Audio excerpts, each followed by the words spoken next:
Hello and welcome to today's video.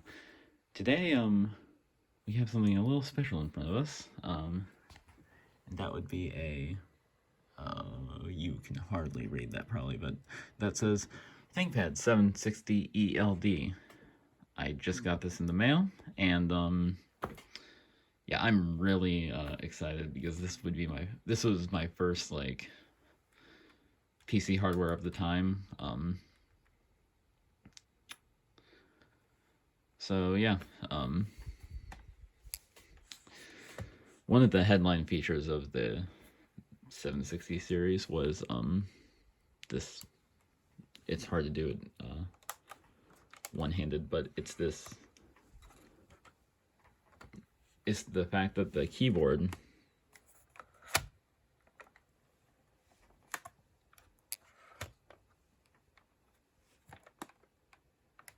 there we go can raise and lower with the display to put a more comfortable typing angle. I personally prefer keeping it like this though, and I have the switches set so that it's sort of locked in place. And then also, as is the case with many ThinkPads of this time, you had an easily accessible means to get into the inside of the machine. So this model has a 4x CD-ROM drive, a lithium-ion battery, and an 810 megabyte hard drive. Now the hard drive is proprietary, and I'm pretty sure there are adapters that exist, so I'll definitely be getting one of those. Also, there's a nickel cadmium battery that you need to take out if you don't want it to leak. And actually, while taking out the nickel cadmium battery, the speaker connector fell off for one of the speakers. So right now I have mono sound, but that'll be something that I'll be working on repairing before too long.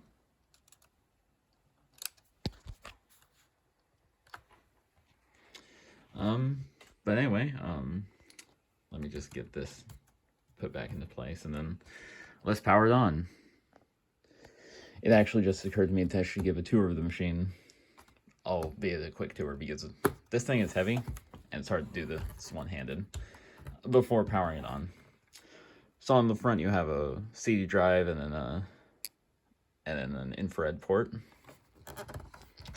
On the right side of the machine you have two PC card slots and a Kensington lock slot.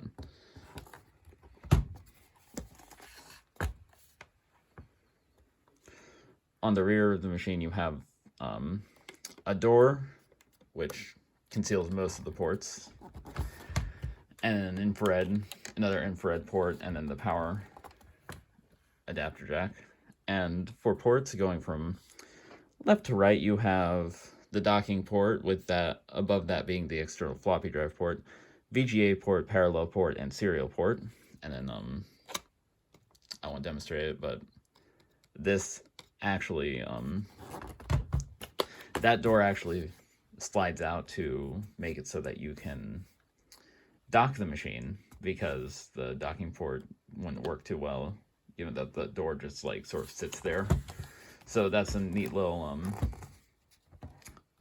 design decision on IBM's part. And on the left side of the machine you have the power switch, blanking plates. I think this is for hard drive if you have the Ultra Bay hard drive adapter installed, but don't quote me on that. And you have audio in and out right here. And just really quickly on the bottom, you have this allows you access to the memory, which there are 16 megabytes of memory in here. I believe this is the model with 8 megabytes on board, which means that this has an official maximum of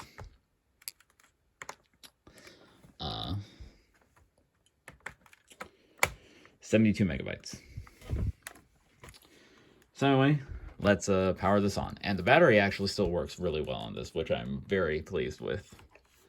And there's a good chance I'll cut once you actually like see it power on. There's a good chance I'll cut to finishing powering on, just because it takes a while because this is the original hard drive.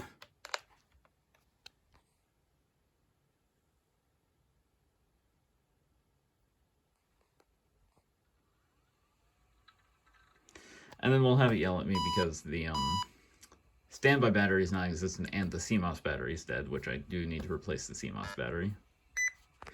And then one thing I always love is on these old machines is the flapping bird cursor. And yeah, let's just tell it's 96.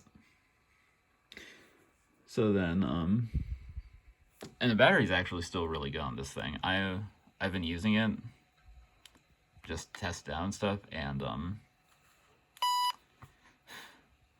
it's only at 82%.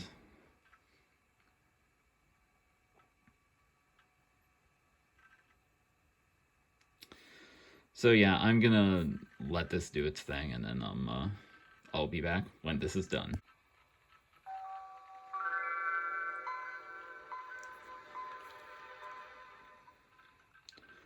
So here we are at the desktop. I actually haven't looked around the files on this all that much, but I do know that this seems to be relatively stock. I think this is not even I don't think this is even you know, OSR 1 or Service Pack 1, so you know, that's something. 16 megabytes of RAM. But yeah, I will let's see. Graphics. Actually, I'm curious what it says about the let's go into the device manager. And this is Windows 95, so very few of the helpful tools that Windows NT has are featured. But yep, this has a Cyber 9320 from Trident. Let's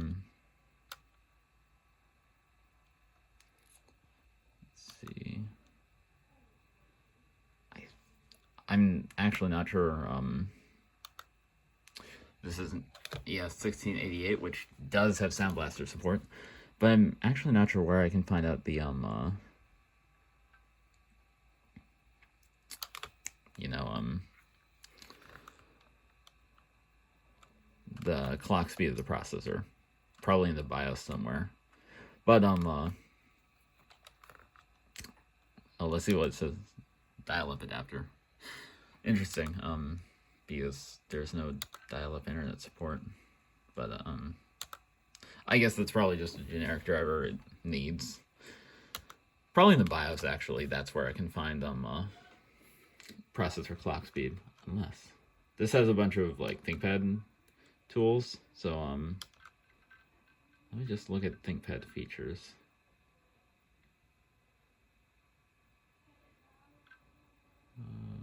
Let's see.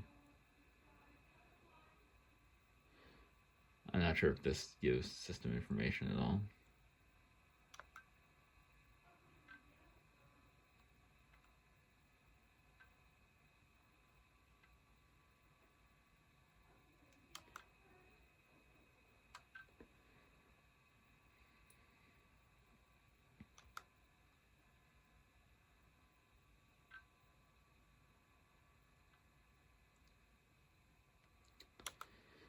I want to enable serial port because I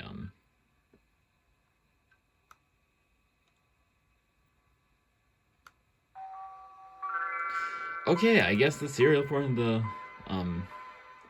I was messing around with this earlier. I guess the serial port in the infrared ports are just mutually exclusive always. Which, I mean, I don't really mind. I hardly ever use infrared. I do use serial, though, so... yeah. I guess I'll restart the system, and let's see if that actually,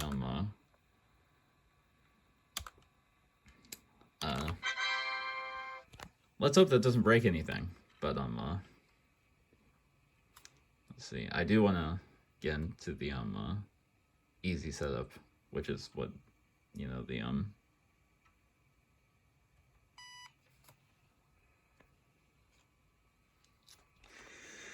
you know, it's what the, bioseb utility is this. Oh, I didn't get in. I think I pressed the wrong button. But anyway.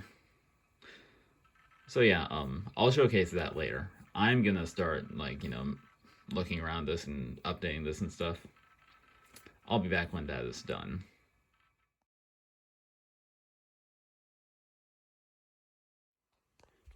So, here it is. See, the thing is, I actually am not quite finished with this because, I don't have a, I don't have enough disk space to update this fully. Because this is an 810 megabyte hard drive, and I'm trying to, and basically I need to update from 95 RTM, which is about 400 or 500 megabytes of updates. But I was able to install Service Pack 1, IE4, and then an update to the Windows 95 TCP driver. So I got a little updated. I just need to wait until I can do a solid state storage. You know, I just need to wait until I can get some solid state storage in here to do the rest of the updates. As you can see, I have speakers hooked up, so we can enjoy stereo sound because like I said before, I need to reattach this that I broke. But yeah, so let's yeah, before I leave off for now, because I do plan to do a more in-depth video on this that will showcase some games, because this is a really good DOS gaming machine. As I've been setting stuff up, I've been playing some games, and it's been really fun. But as we leave off, I just want to play 2 MIDIs and a mod tracker file, and these are just MIDIs that I tend to play on hardware just to test their overall performance.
I feel like this amplifier might run really hot, so it's hard to, like, get to not clip internally.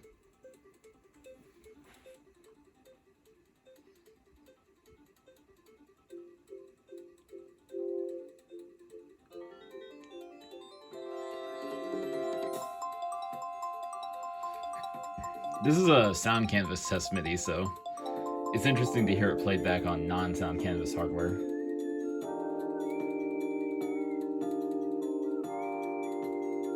I think it's definitely optimized for Sound Canvas hardware because it was designed to be played back on it, but this isn't too bad.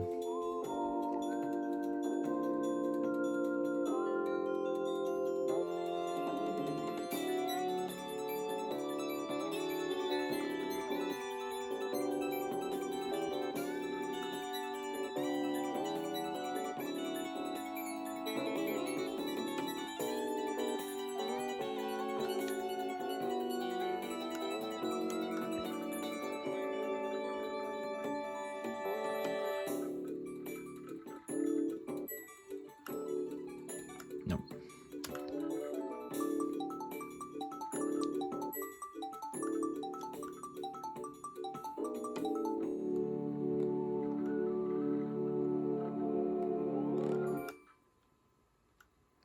And I think this amplifier definitely clips internally a lot. But anyway, now let's just play a little bit of Space Debris, which is one of my favorite mod tracker files.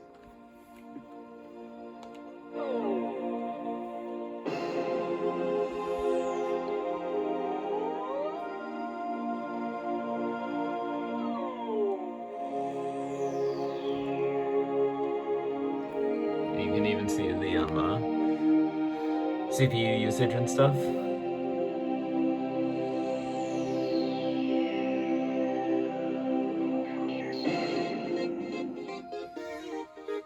But anyway, yeah. Thank you for watching this video, which is honestly sort of a mess, but yeah.